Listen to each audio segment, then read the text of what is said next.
हैं। इंसान कहता है कि यार मैंने कौन सा ऐसा गुनाह कर दिया जो ऐसी परेशानी मेरे ऊपर आ गई।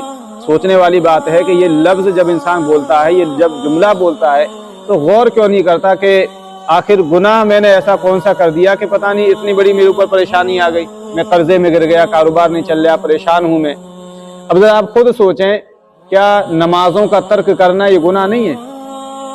झूठ बोलना ये गुनाह नहीं? आप दिन में 5 मरतबा हराम काम कर रहे हैं, गुनाह कबीरा 5 मरतबा हो रहा है, 5 नमाजें ज़ाय हो रही हैं, और फिर अगर परेशानी अगर आती है तो फिर हम कहते हैं कि पता नहीं कौन से ऐसा गुनाह कर दिया है कि जो अल्लाह ने हमारे ऊपर सारी परेशानियां दे दी है।